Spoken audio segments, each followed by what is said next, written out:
Yeah. What up, cuz? We We back. back in the building. Well, the digital building. We got the original music this time. We got the theme music. We official. Official. Yeah. This is a track I'm working on. The track I'm working on. Oh, you made this, guys? I made that on the Wow. low. On the low. I can make it Wow. easy once in a while. First of all, one time for the one time. One time for my cousin. Back in the building. Cuz I never meant to ask you you left New York at a young age, moved to the South, moved to Florida, and now you're based in ATL for how many years now? It's been about 11 years now, since 2013 officially. Okay, so you've been in ATL for a while. You're doing videography, doing directing, doing editing.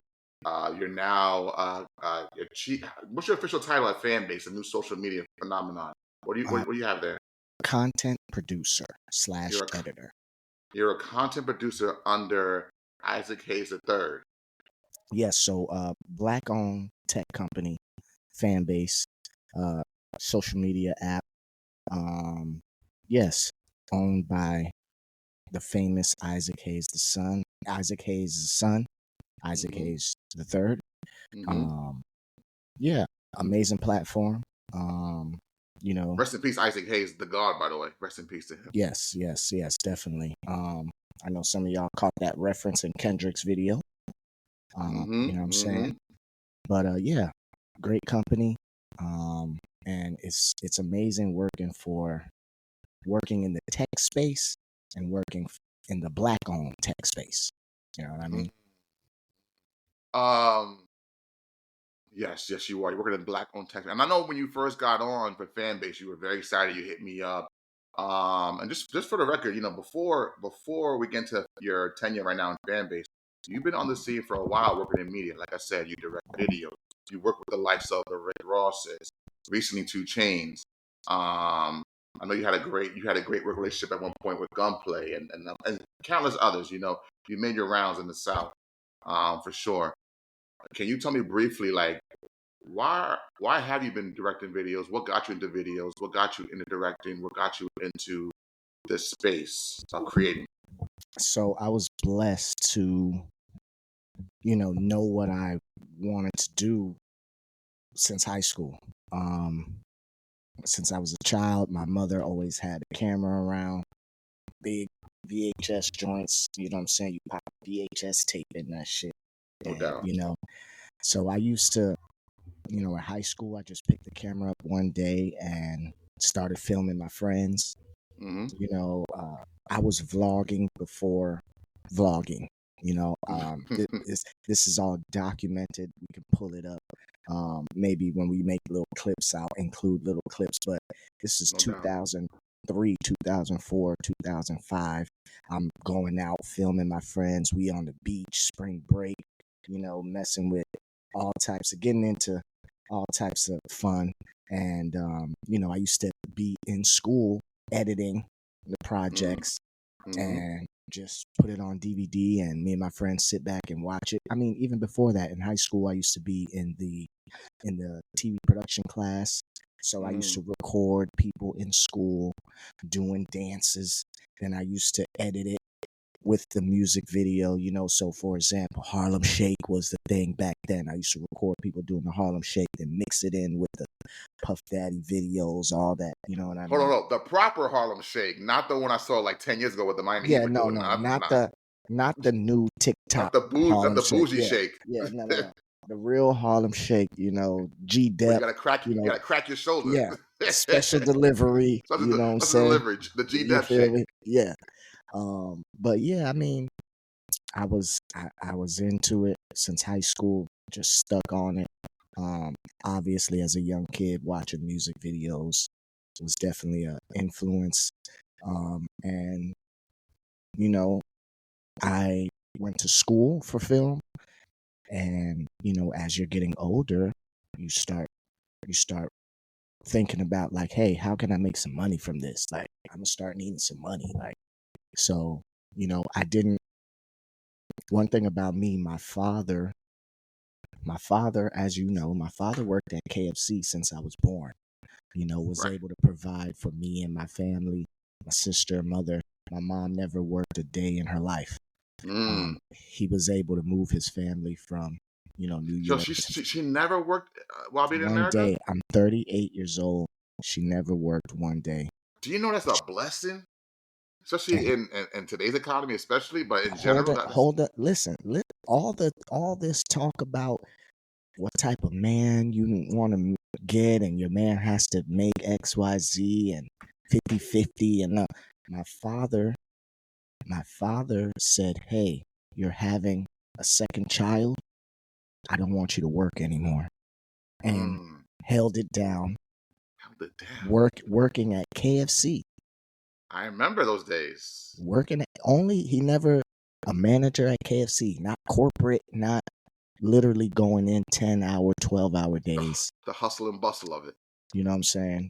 And was able to move his family from New York, a little 2-bedroom apartment in New York, to a nice 3-bedroom home in Florida. You know, He from the Kentucky Fried Chicken era, not the KFC era. He the from the Kentucky Fried, before they had to change their name. See, the, you smart. You the white bag. It was the white bag with the red logo. That era, not the Yes, brown bag yes, today. no, Don't get yes. twisted. I've been on my hold up before you continue. Yeah, hey, I've been on my fitness bag, so I'm out the game. I'm out the fast food game. I'm healed. You know what I'm Yeah, saying? I had recent health, not complications, but recent health concerns that I'm tooling up. So this is the old me talking about me. It's the old me reference. But yeah, the white bag era, Kentucky Fried yes, Chicken. yes, So yeah, yes, you were yes. saying, you were saying So yeah, I he mean, moved you down south to Florida. he moved us down south, and so I bring all that up to say I see how my dad used to go to work every day, and it's not that I never saw him complain about anything, but seeing that growing up, I just said, you know what, I want to do something that makes me happy every day. I don't want to just be stuck at any kind of job just Hmm. because. So, I really said, hey, I'm gonna try to shoot videos. I'm gonna try to make income from Hmm. doing what I love to do. You know what I mean? So that's what I No started doubt. doing. Obviously, I'm a big hip hop fan, so No doubt. that's the genre that I said, hey, I want to start working with different types of artists. So I just started, in college, just started hustle bustle, like you said, and hollering at different artists, yo, let me shoot your video. I was shooting videos for free. We could get into that later. Like, Mm. that's what got me working with Ross, shooting videos for free. But Hmm. yeah, I was just it's been my passion ever since I was young. I asked because I grew up a big music head, of course. I love music. I grew up with a family of a father and grandfather who were musicians. So I've always had music in my blood. It's something that I love to do, love to create on the humble, quietly, but I still do it. But I'm also a big film guy. I've always been to not just actual film and writing and scripts and watching film and following certain directors and their journeys and their visions. Rest in peace to David Lynch, who passed away last week. Great director. Um, but also, I always enjoyed music videos. So growing up, in the '90s in the golden era, I would follow a Paul Hunter video, a Hype Williams video. Uh, um, I'm forgetting people who were such great directors. There's so many. Little X, of course, in the 2000s came in, or X is now he's related as he's referred to. But I was always into seeing people's condensed visions in a 3 minute, 4 minute, 5 minute video. You know what I'm saying? People, like on the macro, on the outside looking in, you may look at Lil Kim's Crush on You video like, oh, it's just a chick in, thin clothing, No, no, no, no. Come rapping. on. But there's the colors usage and It's the so glaciers. much There's different there's so much, aspects of that yeah, video that makes it amazing. Like right. And I that. think there's art in that. There's art in that. Yes. So I always knew that even if you're a director or a videographer, you can always imprint your own texture onto an artist and leave your mark on an artist. So I'm always excited when you do something. I know last February you were at the Grammys. You were supporting a project that you helped on, I believe. Yes. Yes. Talk Working about with that experience. Working with a children's DJ. His name is DJ Willie Wow. Um, I started my film journey doing just up and coming artists, rappers. So you know that type of lifestyle, you know that they live. So I got tired of filming those types of videos. You Right. know, I was feeling like I was being part of the problem. So I'm like, you know what? I need to work on more positive things. So Right. I linked up with this children's DJ. He makes, educational hip hop music for children. So Right. I'm like, I need to push them. And he makes great music. So I'm like, I need to get with him, connected with him. We just started working, building over the years, shooting videos. So more recently, he had an album, and we filmed. If I forgot how many tracks that album has, but if it has 15 tracks, we filmed about 10 music videos, Wow. and that album got nominated for a Grammy. Wow. So I was able to go out there and experience LA, Grammy time, Mm. Grammy after party, you know. Mm. Um, it was Don't get in cool. trouble out there. Don't get in trouble out there. No, no, no, no. And I'm connected out there too, so I was good. I linked up with Good. some people out there. But yeah, it was all cool. You know, it was a blessing. It was a blessing. Speaking of connected, let me ask you a random question. Random question. How do you feel about the term? Because you're from a different town. I mean, you are in Atlanta now. I'm here in New York still. How do you feel about the term checking in? You hear cats saying, "Yo, when you in my town, you in my city, check in." How do you feel about that connotation of "Yo, come check in"? Like, what do you feel when you hear that? It depends who you are. Okay, it's funny you say that because yeah, you'll hear a cat from Detroit like a trick when he says "Cat should check in." He may feel like, or he may come off like, "You should bless me, take care of me when you come into town, and then in turn, I'll make sure you're safe in certain areas." Where some people feel like, "Yo, checking in means let me know that you touched down, that you landed, and I'll tell you where to go, where not to go, and I'll tell people to look out for you, but you don't owe me anything." You know what I'm saying? Uh, so I feel like when I hear checking in, it annoys me at times because usually I hear the connotation of you gotta look out for me so I can look out for you. When really, let's say you're a host. Let's say you're a host of a party and people come to your house. You don't have to pay to get into the door. You know what I'm saying? You don't have to. You come to my house because I invited you into my house, or because I welcome you with open arms to my house. That don't mean you owe me like $5 to walk in the crib. So I feel like maybe it's courteous in a way to like, if you're coming into somebody's town to show them love, with not just actual love, but something like a gift or whatever. But like, I feel like it should be genuine. It shouldn't be forced. You know what I'm saying? Well, like I said, it depends on who you are. I think that when people say, the people that are saying you have to check in, they're not saying that and not demanding something behind it.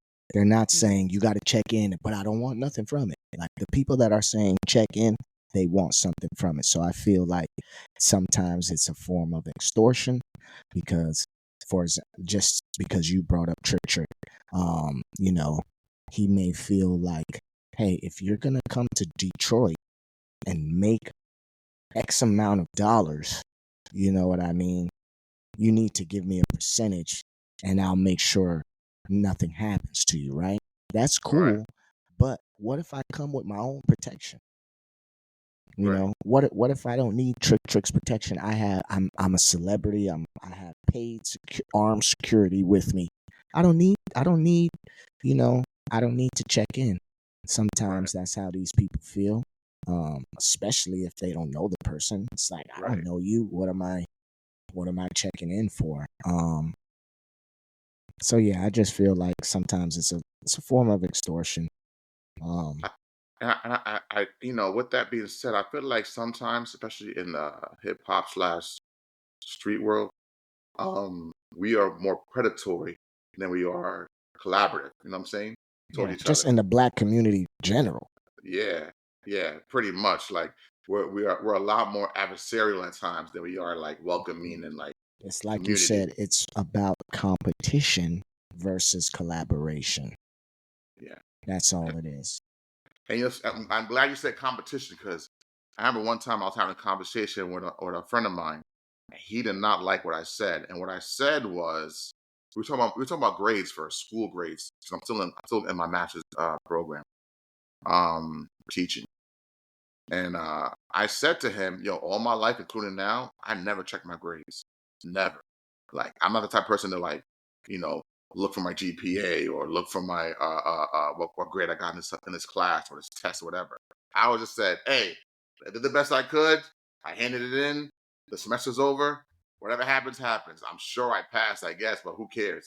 And I'll get a letter in the mail saying or an email saying, congratulations, you're on the dean's list. And I'm like, oh, I guess I did well. You know what I mean? I guess I whatever. But I didn't really like look for it. I wasn't sweating about it. I wasn't, perspiring about it. I wasn't, going crazy because I felt like, what's the point? Like, this shit can't kill me. You know what I'm saying?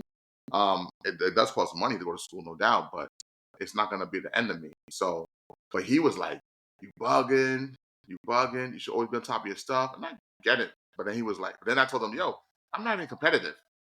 I'm not competitive with people. He's like, what do you mean? We all should be competitive. We're all men. We all should be competitive.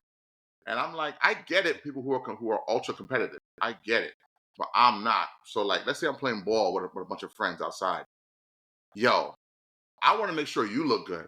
So I'm throwing you extra passes. I'm making the right plays. I'm being as least macho as possible on the court. I'm making sure I set you up with the right But fundamental that's play. that's you. That's you. Somebody else may feel like, hey, I'm with my friends. This is the perfect time to show my macho-ness because they're my friends and they won't take it personal.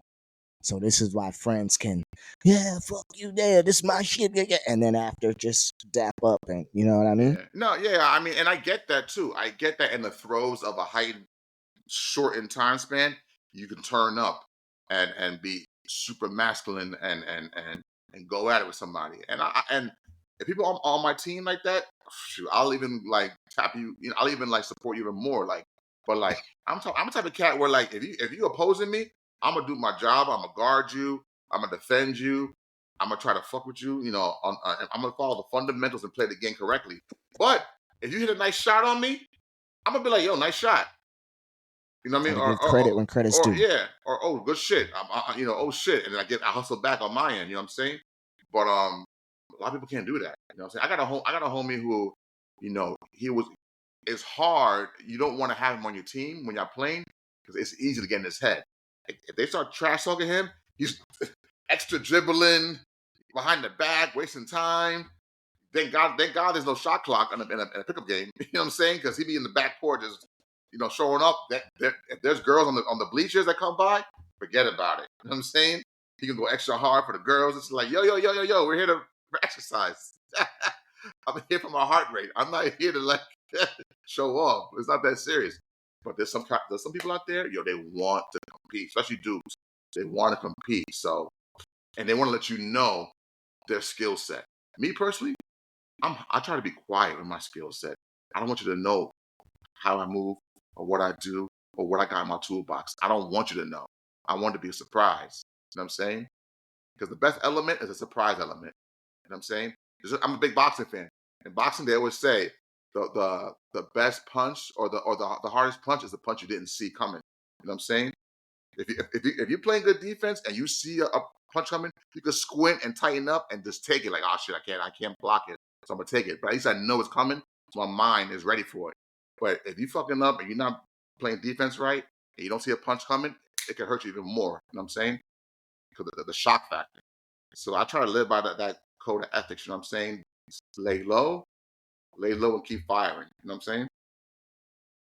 Definitely. But yeah, we got off a tangent though. We got off a tangent. My Yeah, bad. yeah, My yeah. bad. No, it's all good. But yo, since we're here, I want to highlight you because, like I said, you in the South, SOUF, and whether it was New Orleans or Louisiana in general, whether it was ATL, your city, or whether it was North Florida, I saw Pensacola, I saw Florida get hit with snowstorms. I saw snowstorms this past week, and I'm jealous because like my homegirls, my homeboy's girlfriend, she goes to school in Louisiana.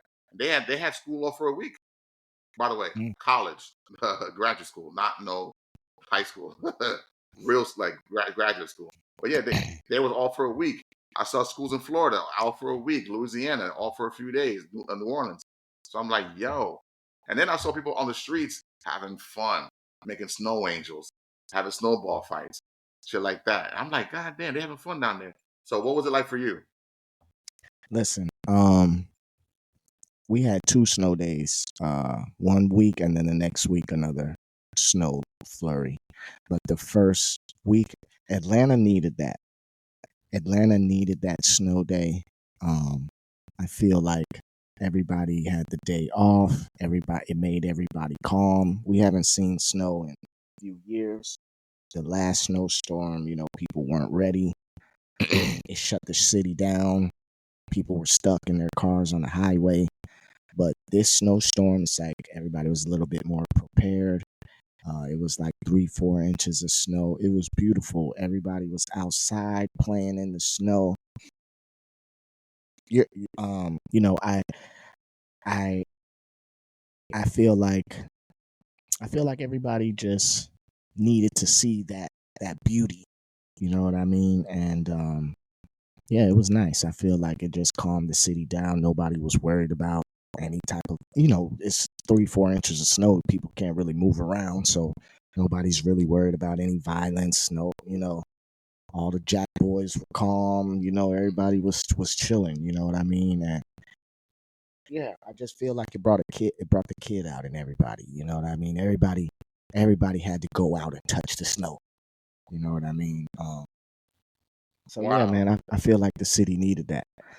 Good. Um, yeah, definitely. Good. Like I said, I saw that. I saw that energy. I saw people like jubilated. That's the word I kept thinking in my head. Like, damn, man. Because let me give some context. For a few, I can't say when the last time we had a good snowstorm, but it's been a few years since we had like a shut down the school for a few days snowstorm where all the kids are outside, making snowman, snow angels. New York lately, we've been a little lacking with the snowstorms. We had a cold weather. Don't get it twisted. 10-degree mornings, 9-degree mornings. Hmm. Brick. I'm talking about brick. You know what I'm saying? Brick. But actual snowstorms to enjoy that cold weather, not really. Not really. Not in a while. So I was a little jealous when I saw everybody down south is wild, not having fun. In fact, the first thing I thought was, damn, y'all have coats already on y'all? Like, I'm surprised y'all have these coats in your wardrobe. And you know what I'm saying? Man, listen, did you see there? If you search Atlanta Snow Day Piedmont Park, people had skis, snowboards, uh, all types of skiing gear. I said, damn, these people must do that already. Like, there's no way they just had all this equipment just laying around. People in real skiing gear, like skiing down the Wow. street in Atlanta. Wow. And then we had a park. We have a park, and everybody just gathered. There were people with skis and snowboards going down the hill. Kids made little slides, and it was great, man. It It was good felt to see. innocent watching it. It It felt felt innocent. innocent. If everybody in Atlanta had to go touch the snow. Everybody, I feel like everybody felt like a little kid again. Yeah. I don't think anybody was mad that we were snowed in. And in today's day and age, we're all in our own little silos because of the internet and social media, Everybody's and moving fast. We moving everybody moving fast fast. and moving separately. So you rarely get to have collective events where we all get to like calm down and be together and enjoy this together. Just even if you're by yourself, just Yeah. slow down. Slow down. Don't have to worry about anything. I don't got to worry about work. I don't got to worry about school. The Yeah. the the power companies, they not cutting my power off. Gas is not cutting my gas off because of the snowstorm. I got to extend it 2 weeks. I'm chilling. You know what I'm saying? I low key felt that way during the pandemic. Like, oh snap, calm down, slow down. Me and my Yeah. boys used to have this joke. We're like, damn, I missed the pandemic for that reason. You know what I'm saying? Yeah, you know what I'm saying? Yeah, man. Everybody just was chilling, man. Yeah, I think it was joyous for me to see that because I like to see folks experience something that they really get the opportunity to experience. You know what I'm saying? And how Yeah, to react to it. a lot of people that never seen snow were able to, you know, actually step outside and go Yeah. play in it. You know what I mean? It wasn't just, you know, I think in New Orleans or Louisiana in general, it had been 15 plus years since they seen snow. So I was just like, wow, you know what I'm saying? That's just, I could see why it was a momentous occasion, you know what I'm saying? just imagine someone somewhere like New Orleans, right? Whatever, the hood, the most dangerous hood in Atlanta, where I mean in New Orleans, where these young kids are sliding on their ops back and forth, right? Yeah. Monday, these people slide, and Tuesday the opposition slides. But now Wednesday, it's snowing. You know what I'm Yeah. saying? It's 4 inches of snow and you can't go anywhere. Are you Yeah. thinking about doing anything violent? No, you want to go get your child and go make a snowman. You know what I I mean? I feel you. You know, it's funny. I feel you. And with that context, it ain't even just snow because let me tell you, up until unfortunately last night, for the last previous 5 days, it was so cold in New York in the city that there wasn't a shooting in 5 days, and it was a record. And it was You just see like, what I'm as saying? that's how cold it It's was. It's too like cold. People it's like, you know what? I'm it, like, it's too cold to slide on my ops today. it's We too gonna wait. cold. We It's gonna too wait till cold. this shit get a little warmer, then we could go back outside. But right It's now, too we not. I just need to stay in and be warm. You know? it's too cold to slide. You know what I'm saying? You know what I'm saying? It's too cold to beef. You know, that's probably gonna be the name of the episode. It's too cold to beef. And I be feeling that way because a few weeks prior it was really brick, and then I heard around the way from my area there was a shooting involving two like middle schoolers or one high school kid. And I'm like, yo, y'all got the time to beef in this cold weather? You know what I'm saying? Listen, I'd be ain't like, no yo, it's too cold to beef. I'll see you in June. We'll finish this in June. nobody is hitting their targets. They all Yeah. shaking from the cold. Yes, I know, right? Yo, it's too my thing is the beef should be between April to October. After that, there's a ceasefire for the Yeah, cold. yeah. You're allowed to walk outside and be safe, man. It's too cold. Like, I see you in the season. yeah, I'll see you when we're gonna fish it in May. We're gonna fish it in Yeah. June. I'm gonna see you in July, and then we're gonna handle up. We're gonna throw hands. But right now, I gotta go to the gym. It's too cold for this. So I feel you. But speaking of beef, speaking of drama, man, he's a reoccurring theme. I don't want him to be. I do not want him to be. I don't. I don't. I don't. I don't want to feel like I'm picking on this cat. You know what I'm saying? He did a lot for the city of Toronto, for the country of Canada. Could be a state of Canada, depending on how Trump feels. Um, it's charging. I got my daughter next to me. It's charging over there in my room. You know, depending on how it is. But you know, your man Aubrey Graham, Drake. Well, let's go back a little bit. We have an old episode that we put up. I put up recently, but we recorded that back in May, April and May, just after I saw you when I visited ATL. Um, and you know, we all know what happened. There was a big quote unquote beef or battle between Kendrick Lamar and Drake, and seemingly, Kendrick's the victor. So it seems. Um, and since then, it seems like Drake hasn't been handling it well. You know what I'm saying? He's dropped records here and there, but they really don't land. Um, and on top of that, now we got lawsuits. First, there's a petition. First, he wanted to petition his UMG, his company, about not like us, the success of it, and was there foul play um, involved. But now he recently withdrew the petition as now a full fledged lawsuit against UMG. And he's going to cite that there's defamation involved and that they allow defamation. So Um, let me interrupt you right there. My opinion, if you are, because this is one thing the Drake stands like to say. They say they say, what did Drake lose? Drake's still the number one streamed artist, right? If Drake is the number one streamed artist, how did Not Like Us defame him? What what deals did Drake lose because of Not Like Us? what companies backed out and said, "Hey, Kendrick said you guys might be pedophiles. We're gonna take our brand deal away, our sponsorship." What Drake is still the number one streamed artist, so they say. Right. So So they say. how did Not Like Us defame him? That's a very good question. I think from what, if you listen, if you believe the rumors, the rumors are Drake was in a negotiation period during this time of the battle to renegotiate his previous $400 million, if you believe, UMG deal, to up the ante, up the price on him, whether it's half a billy, whether it's close to a billy, whatever it was. He was in the throes of a negotiation. The battle pops off. This is potentially a roll the dice. Let me roll the dice and do this battle while I'm in a negotiation. If I'm the victor, I'll show the world, or I'll show you MG. I deserve what I'm asking for. Yeah, I deserve a max for. But he lost, or he seemingly lost, and so now here we are. Now here we are, where he's seemingly not taking this loss well, this quote unquote loss well. Where if you're let's play devil's advocate.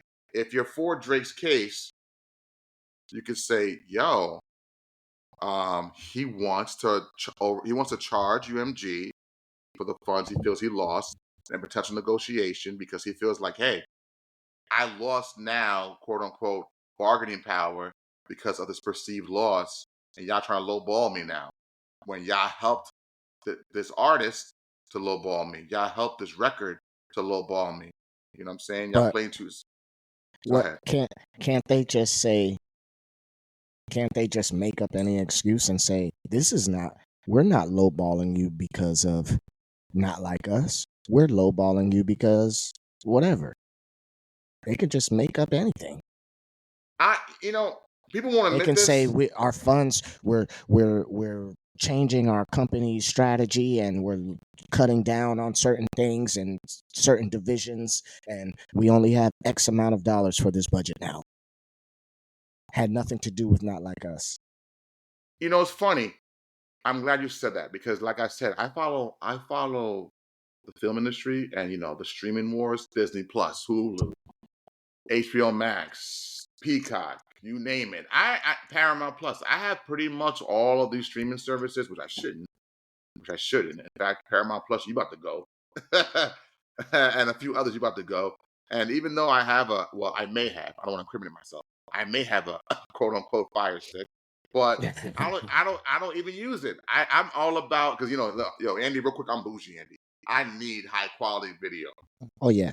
Oh Yeah, yeah. I need. Even when I was a kid, I didn't like bootleg VHS tapes. You know what I'm saying? I didn't like them. I You used know, to I used to go on the websites and stream the bootlegs, but certain like when you really want to watch a movie, you need that shit to be crystal. crispy. Yeah, I can't do the dude standing up in the audience with his head up Yeah, over this, no, yeah, or that's wild. I can't do it. Like I can't. Some people can. They can be like, yeah, yo, it's out right now. What do you mean it's out? No, it's out right now. It's on the street. And I'm like, yeah, but what kind of copy is it? Well, I'm like, nah, I can't do that. So, when it comes to the streaming wars and the whole streaming circuit, you're seeing in these little quarterly reports how they're losing money. HBO Max will report earnings losses and Disney Plus earning losses, change in management, firings. They're realizing that people they don't have the consumer base they thought they did. You know what I'm saying? Well, Um, it's social media is changing that. As this we won't have to go into the fan base rabbit hole, but people are subscribing to people now. You right, subscribe to your favorite creator online and you exactly, watch their content. That's what people exactly, do now. Like most of the content we consume now is on our mobile phones. right. You know what I mean? So the HBOs and all that cable, it's over with. And with that being said, you're seeing a loss in consumption in general, in entertainment and media. So I bring that back to music and to UMG. I'm wondering, like maybe like Drake.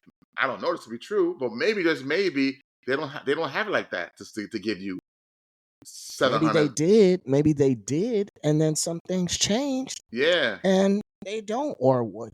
They don't have the right to change their mind. yeah, right. That's one. Two, and what if you are Drake, the highest profitable rapper out to them, but overall you're not Adele. You're not you're not what's her name? Taylor Swift, who's always she's reselling old albums and going diamond. You know what I'm saying? So like maybe you're not on that level anymore where like you can be a consistent surplus, consistent profit to UMG, where roll the dice and give you that much power and equity, where they'll give you that big ass check you're looking for. Maybe they ain't got like that. Maybe they're taking the funk with what they do have as far as money. I don't know. But with that being said, the way it seemed like he's handling this with these, you know, Danny, defamation in a rap battle. I never heard that before. I thought rap battles were supposed to defame. You know what I'm saying? My on my chest is Biggie Smalls, my favorite MC ever, and in my opinion, the greatest MC to ever live. Yo, Now, tell. Sorry to cut you off. My, and I won't say because I don't want to get fired, but I work with somebody who says people in battle rap, they have never accused each other of crimes. And because Kendrick accused Drake of a crime, that's why.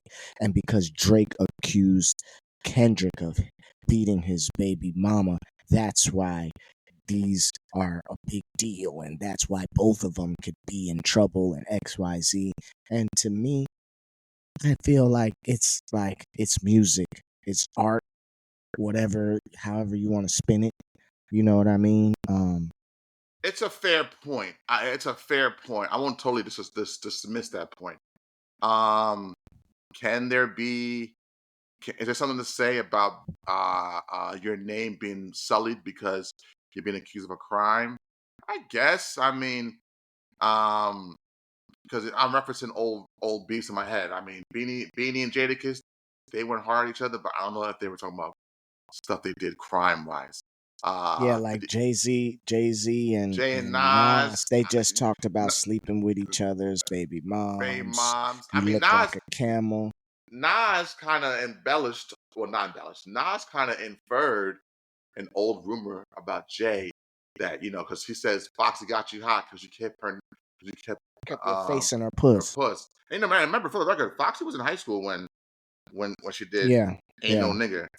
She's still young, relatively speaking. So you You got to know, read in between the lines for that, yeah. bro. So there was inferences said here and there. Like I said, it's not a crime, but like I said, Pac was very salacious on Hit 'Em Up. Very salacious, very nasty.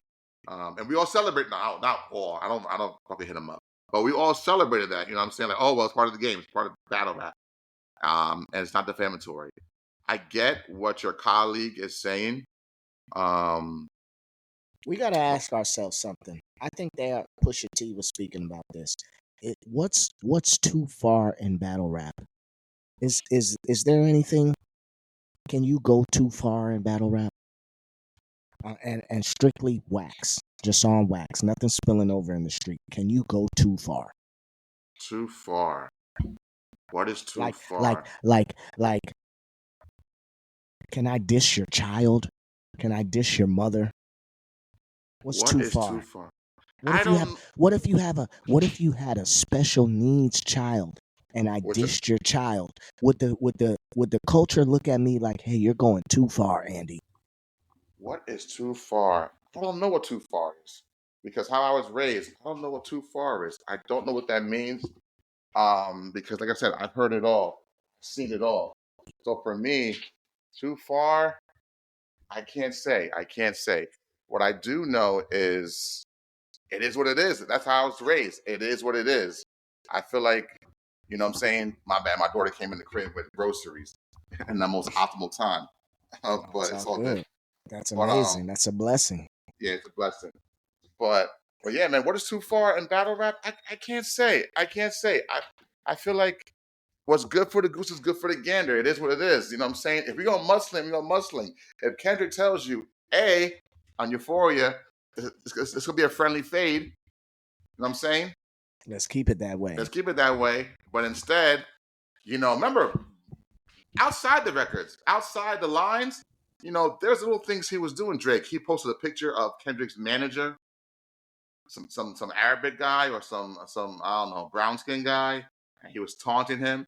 I remember Kendrick on 616. He says he kind of alluded to the idea that why would you put no it was Meet the Grams. One of those records he said, why would you post his picture? You know what I mean? Like those are good people that are out of it, whatever. So it's like, you were poking the bear with other people outside of me. You know what I'm saying? Outside of me. Um, so when you poke the bear too much, you might get something that bites you back. So I mean, what's too far? I don't know if there is a limit. I don't know if there is a limit. I don't really watch it frequently, but I grew up watching Smack DVD. I mean, I was an adult, but I grew up watching Smack DVD. Now URL and all the other battle rap You leagues are listen to popular. those battle raps. Listen to those battle rappers. In I their mean, face, wildin'. I mean, we have, and he's somebody who I know, who I've worked with before. Arsenal the Rebel. He calls himself the most disrespectful rapper in battle rap. Okay, so these people, like you said, in your face, will say, "Hey, I'll take your baby and your lady and put them underground. Now you shady, like Slim." Like, you know what I'm saying? Like, I eat turkey with gravy. yes. Like they will say these things in your face. They'll touch you. You know what I'm saying? They're gonna put their hands on you. Cassidy, I just saw a clip of Cassidy. He said something. Nate Robb and like dunked on Arsenal. Like literally put his hand on him and like dunked on him. You know what I mean? Like, Right. these people are not only saying words, they putting their hands on you, touching you, getting in your face. They spit is in your face. Yeah, and they had this seemingly. I mean, Matt Hoffa from Brooklyn. He's definitely had times where he's had to. He felt like he had to. He had to. Get violent in response. You know what I'm saying? Yeah, But or sometimes he was the aggressor. Usually he was the aggressor, bullying yeah, people. yeah. Um, Then he got whooped but by a white boy. yeah, he did. Disaster, I think his name is. But regardless, like usually for the most part, they have an unspoken code of ethics of like we're not gonna wild out too much or we're not gonna get violent. Yeah, Um, because it's the sport. We're here yeah, for the sport, the sport of it. and I can't you do know, that though. By the way, I can't do that as far as in your face battle rap. I no, no, can't no. do I that. can't. I can't. I get to like if I feel your spit in my face, I don't do that. I don't do I that. I'm gonna feel get like mad. we might have to have some words outside. Yeah, I'm gonna get mad if I feel your spit in my face. Yeah, No. so I don't have that in me, but I respect those who do. And so go back to Aubrey here. In 2018 or whenever it was, he sat down on the Shop HBO with LeBron, and he was talking about the Pusha T incident. He said to LeBron, "I studied battle rap," but he felt um, the the uh, the line about OVO and OVO 40 or whatever was too far, whatever. So I'm like, what? I would ask him. You always have issues with people who respond to you. What what is your So what is your threshold? I think Jada responded to that, or Styles responded to that. Like, this is war. This is Right. war. You can't send a shot at me and then be mad when I come back and shoot your whole crib up. Exactly. Yeah. This is this is war. I think 50 Cent said that. 50 Cent said people always hear the gunshot but never see the slap. This is war. And Yeah. in war, anything goes. Anything goes until you lay down. You know what So I'm saying? well, let me ask you a question though. So a little separate from Aubrey. Because like I said, it's nasty that he's suing. It looks I think I'm calling it right now. If Drake is I don't know all the technicals of what exactly he's suing for, but if he's suing for defamation, he loses that case. I'm telling y'all right now. That's what I'm hearing. That's what I'm hearing. He loses that case, and listen, I haven't read the whole 81 Yeah, I haven't page, read it either. But but if the main case is defamation, how did UMG's promotion of the song defame you? right, Somebody tell me. and on top of that, he has. I've seen some of the documents, weak cases within it. Like he name dropped actual streamers and reactors. People on YouTube who comment on songs, react to songs, and promote songs, and he gets at them. He gets at them, and and says that they were colluded with UMG. I'm like, come on, bro. Like, come on, man. Like they reacted to your songs too. They were. Listen, Go ahead. Drake is not recovering from this. I'm calling it right now. He has his fans, but that that time where we see Drake, every song he drops, it's a #1 smash, and where everybody is on his wave. I feel like those times is over with. Yes, it seems that way. It seems like he's a sore loser right now because you're bringing the reactors into actual documents. They have pictures of reactors from their YouTube streams commenting, and he's making the case that they were in that they were involved in defamation, and they were in colluding with UMG. And it's just like, bro, I grew up in the '90s where, like, the DJ Clues, the SNSs, so many mixtape DJs, K Capri's, they would they would they would streetwise sell their mixtapes for profit, not get taxed, not pay directly to the companies for the records they're playing on their mixtapes. But the labels knew this is street promotion. This is good marketing regardless. If our song is on a Clue tape, it's street marketing, it's street promotion, and it's a way we do business under the rug, under the table, saying, "You help me, I help you." You know what I'm saying? It's not licensed, maybe, but you help me, I help you, and it's an understanding. Uh, it's not done right, Mama Lauren. We screw it.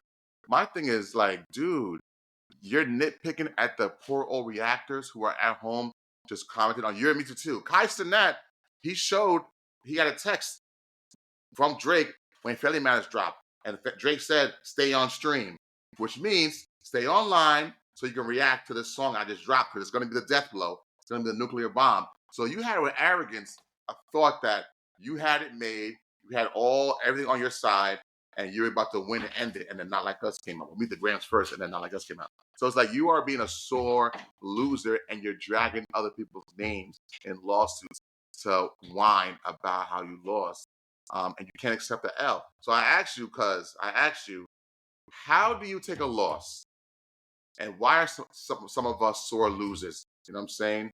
But how do you take a loss when you experience a loss in your life? How do you take it?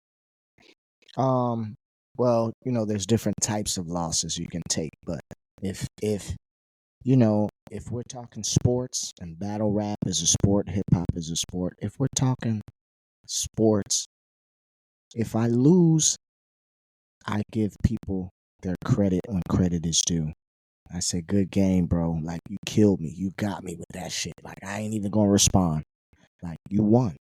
You know what I'm saying? I can take a L like a man, because I know that it's about how you keep it pushing. It's about how you continue. You know, look at Takeover. Jay-Z dropped Takeover, and like, shout out to Toure, the journalist. I think he said, Nas kept had to deal with everybody coming to him like, yo, you heard this? Yo, you heard this? It took Nas 3 months to come back, and drop Ether. And then now look at Jay. Ether comes out. Jay had to eat that. You know what I mean? Jay, like, how do you take a L? You say, all right, man, like, you got it. I mean, at this time, he didn't tell Nas, like, yo, good job, you got it. But that's it. You let society say what it says, and then you come back. We can do a Google search. What was the next? I think Jay-Z took a little time before he Well, dropped something. almost. Hold on. What happened was, I'm glad you mentioned the takeover thing, because what happened was, if you remember, um, takeover dropped on Jay's birthday, December 4th, and like you said, I'm glad you mentioned 3 months. For 3 months, Nas kind of pretty much kept quiet, and then on his time, he dropped Ether. The next day, I think, or either the next day or that week, Jay responded with the Super Ugly Super track. ugly. Now, some would say him being I don't want to say sore loser, but him being rattled by Ether made him react fast Yeah. with a track that wasn't worthy of his time ultimately. Yes. You know what I'm saying? But really, he should have been more methodical, fell back, let the He circus should he happen. should have he should have created another takeover. Yeah. And that may take time, because you can't you can't force a gourmet meal. You know what I'm saying? And Super Ugly was fast food, if that. You know what I'm saying? In fact, Super Ugly was like, it's like one of those gas station hot dogs that you see on the Yeah. highway. You don't want to Yeah. eat that. Yeah. That's a waste of your time. You know what I'm saying? And however you feel about Ether, because in my opinion, I like Takeover more as a record. But however you feel about Ether, it was still done well enough where it was able to convince the masses this is the record, this is the response, and Nas is that dude. And what did Hot 97 do? They with Jay's quick arrogance and being rattled, they ended up doing a poll, not with Takeover and Ether, but with Ether and Super And Ugly. super ugly. And then, I've learned a long time ago, when the fact becomes legend, print the fact. So in other words, sometimes, you know, what's the true details isn't as highlighted as is what is the legend. And the legend was Nas wins on High 97 voting over Jay. So Nas is the victor. But people forget, no, well, it was Super Ugly versus Ether, not Takeover versus Ether. So it's like, Jay, your arrogance and you're quick to respond because you were upset. It forced a narrative that wasn't to your benefit overall. You know what I'm saying? Sometimes it's better to just fall back, lay low, and then respond properly when the time comes. You know what I'm saying? Drake should have took his L like a man. Drake should have, if Drake would have said, like, for example, if Drake would have dropped a video of himself crip walking to the song, dancing, and been like, yo, you got it. This is a banger. You got it. Like, Lessen the blow. I like it. Anything he did after that, people would have respected it and say, okay, Drake took his L like a man. Now I You can got listen me. to your music. You You got me. got me. You got But me. now, when people listen to Drake's music, all they're gonna think about is lawsuit. Lawsuit. You sued a man over a song. Like, yeah, people gonna say it's bigger than that, but you're suing because you lost. So how do you take a L? You take it like a man, you take it on the chin, you tell your opponent, good job. You got me. I lost. If you want to rematch, we could rematch. And that's it. Yo, And I got you live to fight another day. But right. we all know in this culture, black culture, hip hop culture, we don't Especially with the males. especially with males, we don't mix with police or with the law in general. Like, you don't bring the law into certain shit. Mhm. And, when we go in song for song, come on. When you saying I beat my wife and the kid's You're not saying you're mine. saying yeah, you're saying that my manager, my film director impregnated my wife, Yeah, my baby mother. if we mudslinging, we mudslinging. You know what I'm saying? We mudslinging. What's the problem? So that's a sore loser, and I feel like I grew up with someone, a cousin of mine back in the day, on the other side of the family. When we were kids, if we were playing Madden or NBA Live, and I was whooping that ass, he would pull the cord or hit reset button, on the Nintendo, Super Nintendo, or whatever. I'm like, yo, you can't do that. You gotta, like, take the L, wait till the final buzzer. You know what I'm saying? Oh no, I'm out. I'm like, yo, you can't do that. There's something to say about uh, grace and defeat. You know what I'm saying? That'll bring you even more class and more respect to your community, to your audience. But if you can't handle a loss, then bro, that reputation will follow you, and it may hurt you. You know what I'm saying? Yo, I got a coworker, a young homie. He's only 24 years old, and so he grew up off of this era of the Drakes, the Coles, the Kendricks. And he tells me, he's like, yo, I grew up a Drake fanatic. I feel weird hearing his music now. I don't play it no more like that. I'm telling you that Drake's music is not gonna hit the same anymore. We'll bob our head to it and all that, but the first thing most people are gonna think of is, damn, how could you sue a nigga over a song? Yeah. Yeah. Come on, bro. Like you played yourself off the It's silly. streets, off the charts. You played yourself, my brother. Who are you Yeah. gonna like? It doesn't matter what you say. Even look at the record that he released. And that's my thing with Drake too. Say it with your chest. You always wanna oh, here's a leaked track from my hard drive that 40 had, but it's all current rhymes. Like Yeah. It started that way. Remember when the push-ups thing happened, it was a leaked AI almost. We didn't know for sure. It wasn't nah. it wasn't it wasn't a Yeah, presentation. he didn't because he's wanna see what the people gonna say about it first. Let me see And, how the people are gonna react to it. and if you notice, we don't know these people personally, but slimy people, they always backdoor their way into the conversation. Yeah, Slimy people, they never like confront you head on. Slimy people, they do shit behind yeah, closed doors, yeah. Subliminals. subliminals, or like sometimes whenever you discover a thief, it's not because they admitted, oh, I stole something, my bad.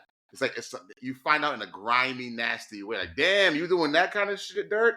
You know what I'm saying? So people aren't confident in their presentation because they're just naturally slimy. But like you said, sore losing, it's a problem. It's pervasive in our culture, and we gotta do better. And this is a prime example of like, don't do this. So don't spiral like this because all it will do is make your loss look more glaring and bigger. This situation should have died out in September, to be honest. You know what I'm saying? I mean, if we not like us did more physical damage in the streets than it did to Drake to defame his career. Remember, blood spilled over this shit. They went and shot up his security guard. His security guard died on his front doorstep. I don't know if he died or he got injured, but here's the thing about that situation. When that Somebody happened, died, I believe. Let me what, what, Google it.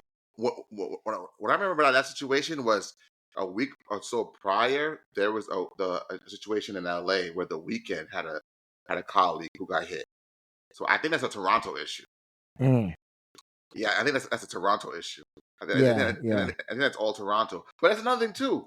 I'm glad you mentioned that, the violence aspect, because there's a dude from Toronto. His name is Top Five. Hmm. He's a quote unquote The tough guy. goon. Yeah, the goon, and he's online saying, "Oh, he Okay, paid he my was wounded. He was wounded. yeah, He he didn't wanted." die. I'm sorry.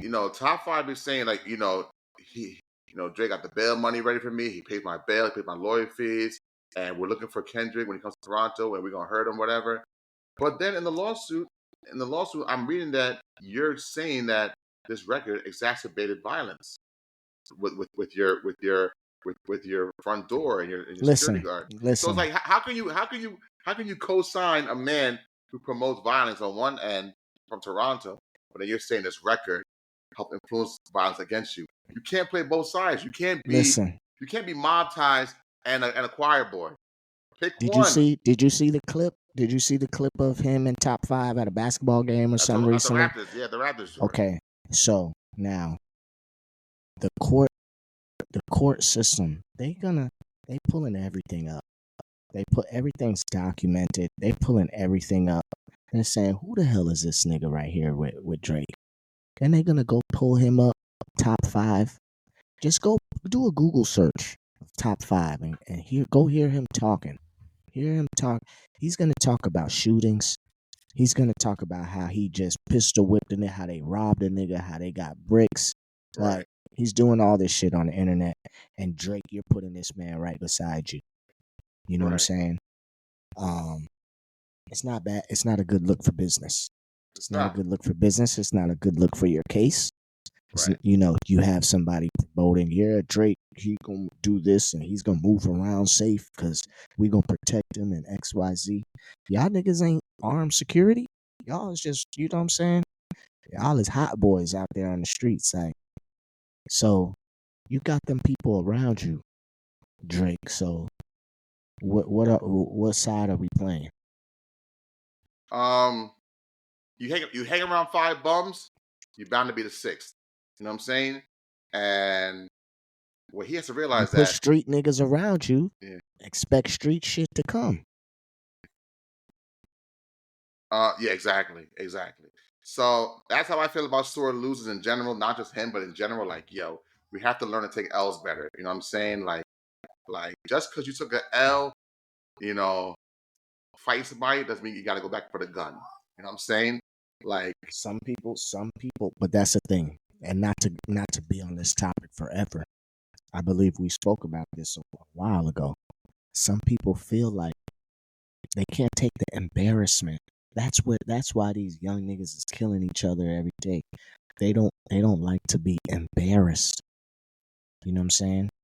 right, So right, you right. you They can't take it. They can't take embarrassment. You're right. You're right. so you if you you know you beat me up, but it was in school and everybody saw.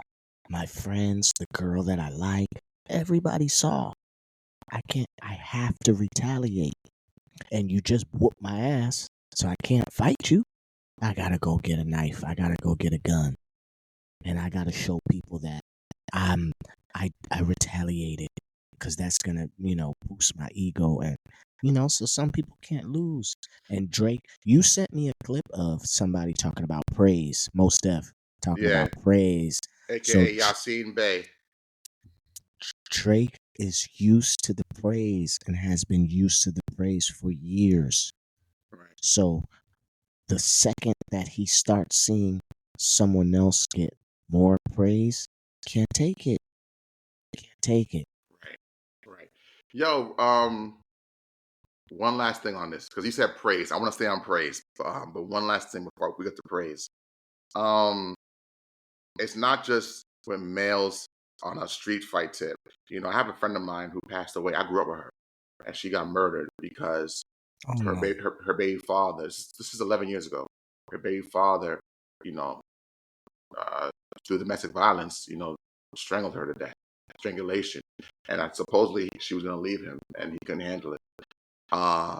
You see that in domestic violence. A lot of times, guys. I mean, domestic violence goes both ways, of course, Mm-hmm. but a lot of times you see guys. They may go the murderous route because they feel like they can't handle, taking that loss. Where if I can't have you, no one can. You know what I'm Mm-hmm. saying? And Mm-hmm. then, and femicide is big in Latin America. You see it in Ecuador, you see it in South America, Central America, where women are getting murdered and dying by the thousands because their men can't handle their perceived loss in their head. You know what I'm saying? Their perceived whatever a loss is. Because a lot of this goes back to macho shit, you know, machismo, macho shit. I'm a man and you can't punk me, you can't play me. And to them, taking a loss is more dire than fucking their freedom, than their future. You know what I'm saying? And they'll risk it all just to satisfy that urge of their lick back, their get back. Listen, I understand it was nasty what Fulio was doing. I get it. It's nasty when all these rappers be doing their mocking grave sites. We just saw it in Philadelphia. A high school kid got murdered in Philadelphia, a basketball player, because he had He the did the highest. song. Yeah, Did the song. he had the highest SATs in his class, mind you, from what I understand. But he mocked somebody else that died, and they got back at him a day later. You know what I'm In saying? front of his mother, I believe. In front of his mother. We've seen it. We've seen it with the whole Memphis wars. You know, back and forth, back and forth. You know what I'm saying? Yo, it's sad to see, you know, Yo Gotti and his brother leaving a funeral, and then your mother, you're in the funeral limo with your mother, and you get shot up in the limo in front of your mother. This shit is not. This shit is not cool. Someone has to step up and say, "Yo, we're bugging here. We're bugging. We're losing. We're both losing too many people, and at what cost?" You know what I'm saying? Where is the checking of our egos? You know what I'm saying? So, you know, whether it's domestic violence situations, whether it's interpersonal beef in the street situations, no matter what it is, someone needs to check their cool and check their ego and say, enough's enough. I got to grapple with my own loss or my perceived loss and learn to deal with it. Learn to deal with it. But I want to get the praise. You said praise. You said praise. I want to, and I'm glad you mentioned Yassine Bey, uh, uh, um, for and that praise quote where basically he said, I can't pull it up right now because for some reason with Riverside, you know, it's not Riverside, it's the MacBook.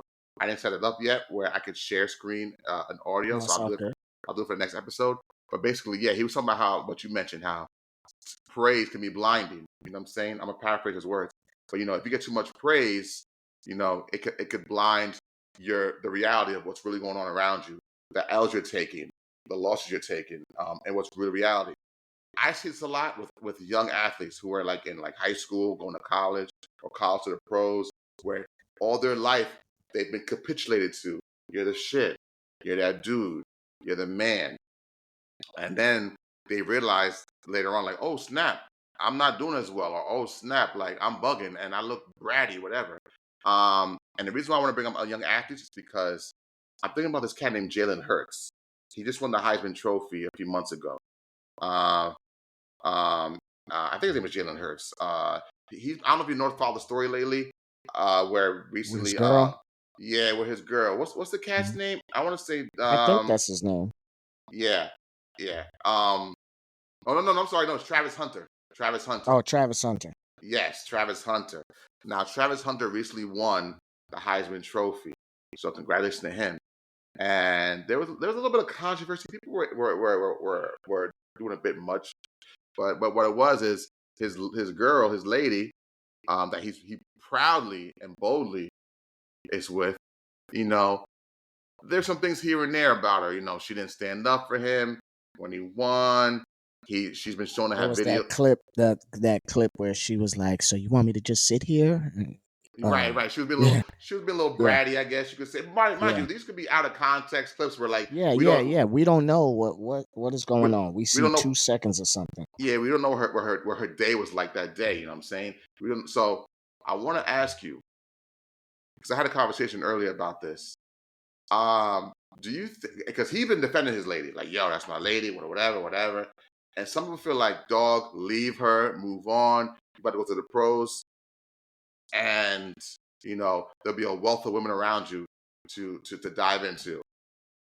Let me ask you, do you feel like dudes, whether you're in a successful entertainment world, athletic world, or just average Joes, you and me, do you feel like if we have something good young and early, something that you feel confident in as a woman or whatever your preference is, do you feel like you should stay with that person or you should say, all right, let me at least sow my oats and move on and wild out before I tie myself down? Um, I feel like if you meet somebody in high school and you've been with this person for a few years, you guys are together through college, and then you hit the NFL. If you were with that person before the money, you need to stay with that person. that I, person that person loved you, before you were the superstar. Then when you become the superstar, you got to worry about, hey, do these women really love me, or is it because of my money? You know what I mean? But I do see the other side of, you know, you're going to be exposed to a whole different lifestyle. You're going to travel. You're going to meet new people. You know what I mean? So I do understand, giving yourself time before you lock in. But some people lock in early. Some people, you know what I'm saying? So should I I leave you? Should I leave? We've been together since high school. Should I leave you just because I'm gonna go to the NFL and see a whole bunch of new bitches and all that? Like, no. right, right. I mean, yes, you should have some poise if you're dating somebody from high school or college, especially if you're like, like I said, you're about to come to success.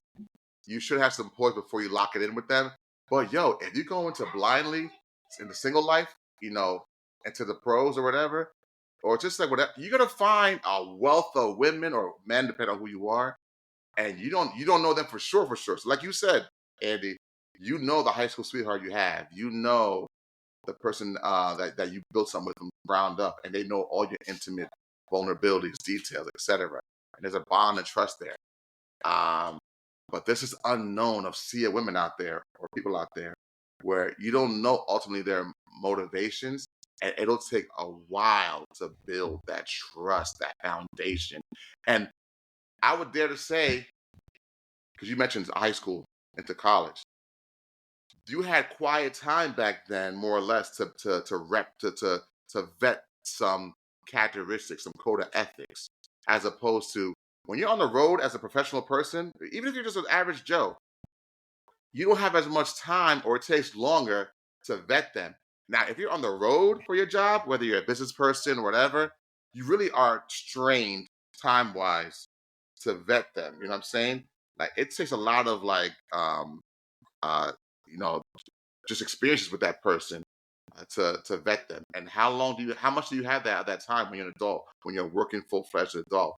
It takes a long time to get to know somebody. So I feel like it's dangerous. So for Travis Hunter, I'm not mad at him because a lot of dudes are mad at him. They're like, "Yo, you bugging? Leave that chick." You see these instances where she seems funny style. You know what I'm saying? Leave But I her. think all that, like, they saw, they pulled up, she was in somebody else's music video. She wasn't someone else's music video, Sh sure. I think But they what? But pulled hold on. up But, some. but Andy, what woman? Yo. But man, gotta real quick because hear that thought. But what woman in a male ego's mind? What woman is untainted? You know what I'm saying? Every That's what woman. I'm saying. Listen, that's what I'm going at.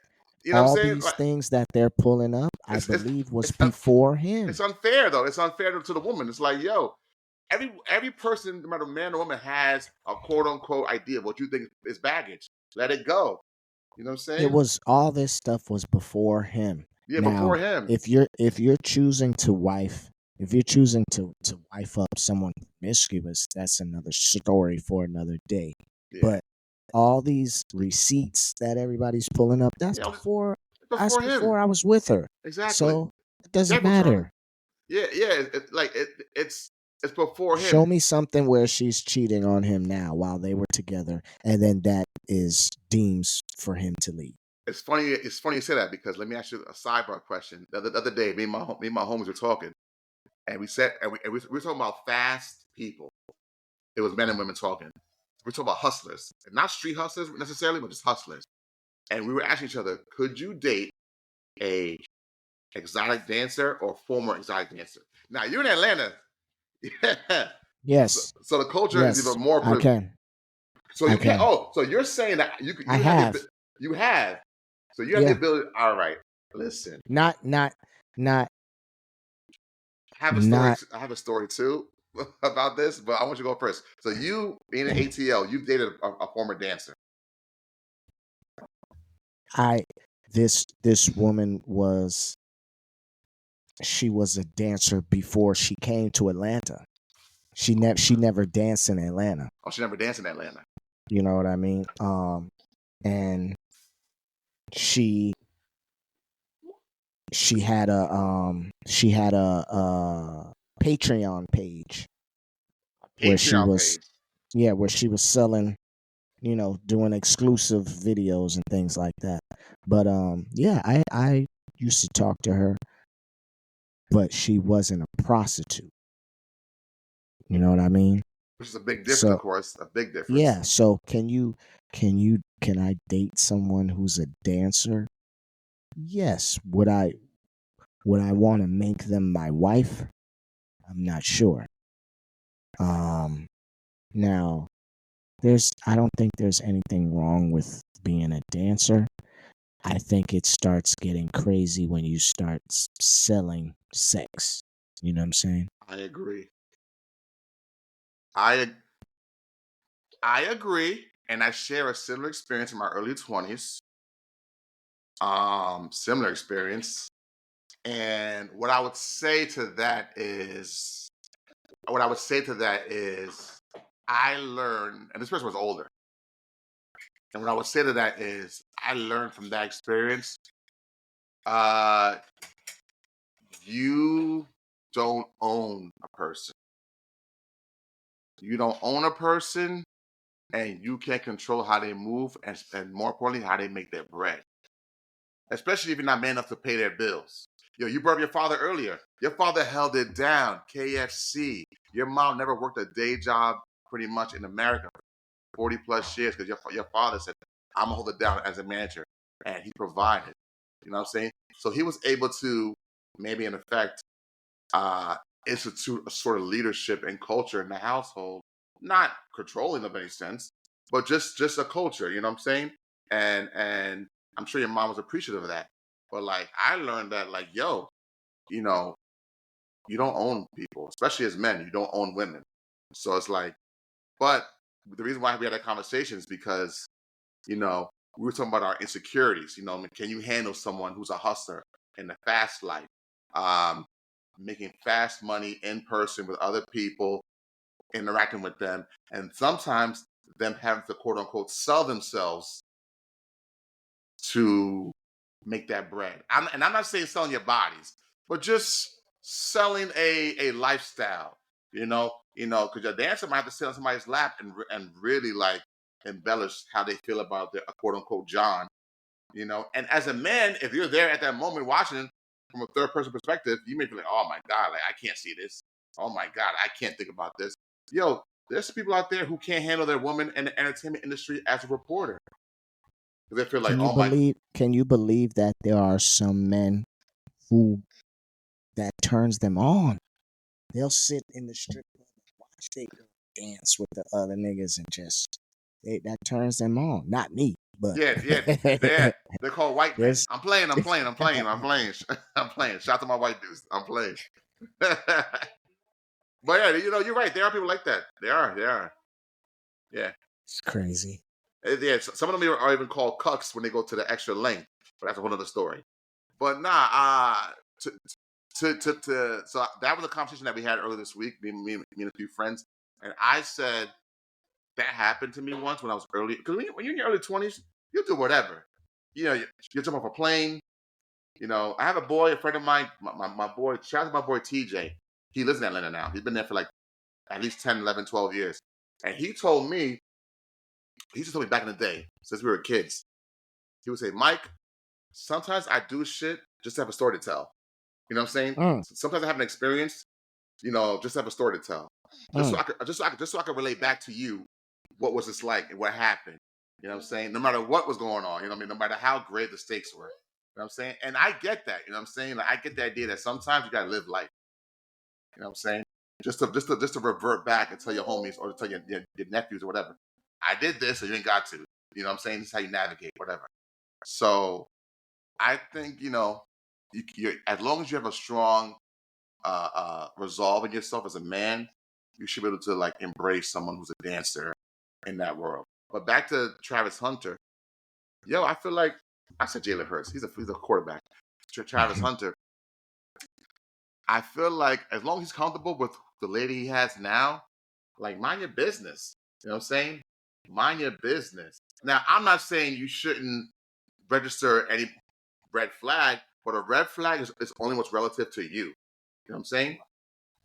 We all create our own red flags. It's not universal. You know what I'm saying? Unless you're a thief. You know what I'm saying, or some shit like that. This is the internet, man. This is the World Wide Web. You got to be careful with what goes out. You got to know the culture. You got to know what goes on. If you are some type of icon, influencer, somebody, and you got somebody standing to the left of you, people are going to go do their research. to figure out who that person is. So Right. you It's got to the be age we live careful. in. Yeah. We're at 80 minutes in, so it's almost a wrap. But let me ask a question. You were very spirited when the Cam and Jim shit popped off. Do you have any thoughts about friendship wise about that scenario? Yeah, I mean, I know when we were in our DMs, my tone was kind of like Cam didn't do anything wrong. But now that they've said what they said, he went on Justin. First of all, I feel like Justin LeBoy, like you just using Jim as a clout chaser. Um, you just getting him to speak on that. We don't know if Jim wanted to speak on that or whatever. But anyway, Yo, after I'm glad you mentioned Justin LeBoy. This whole Justin LeBoy culture, where dudes I and don't ladies, like it. I don't like it either. I don't know what I don't know when I don't know when It's young incel, woe is me quotes that people post. I'm like, what's the big deal? What he's saying? He'll say stuff like, I don't like girls who wear curls with diamonds no, and he pearls. And women, yeah, he be men and women crazy. will quote this shit like it's documented, like it's Shakespeare. He says a lot of things that people really think and wouldn't say, but like I don't mean to even go deep into that, but like who I feel like there's a higher power pumping out these types of memes and getting all of us to think one way or XYZ. But anyway, back to the point. I feel like it's corny for Cam to all of a sudden now you want to say Jim Jones is not from Harlem. You know what I'm saying? No, from Man, Harlem. he was he's been standing next to you saying Harlem, you know, and you never said nothing about it. You know what I mean? I think I saw this on Math Hoffa, but it made a great point. Go back to Horse and Carriage. Listen to it. You know, when he got cash, I said me too. When he got ass, I was like me too. Like he's talking about Jim. Yeah, You know what I mean? And what is that saying? If you read between the lines, it's like I want to be like my big brother. You know what I'm right. saying? When he got some cash, I said me too. Like so now all of a sudden, he was just a cornball. He was the nigga that you just used his crib to smash bitches. Like, come on, bro. Like, I Right. don't know. I don't know where they. I don't know what happened between them, but Well, you brought up a point. I'm glad you mentioned the whole Me Too thing and the idea that you know now that things gotten shaky between them, he's downing Jim. He's downing Jim. He's getting at Jim. He's belittling Jim. So when I ask you, what I want to ask you is, how do you handle a friendship breakup? Because my thing is like, yo, just because we splitting up doesn't mean I gotta like belittle you in the process. You know what I'm saying? Like, if we move our separate ways, yeah, just because we're not friends doesn't mean we're enemies. or I gotta air your dirty laundry out saying you got jumped on this street and yada yada yada. It's like, dude, like we could amicably shake hands, like, yo, let's just split up and move our separate ways. I don't have to denigrate your reputation in the process.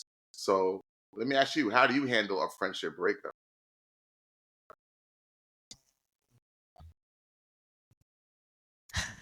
Me, I'm different.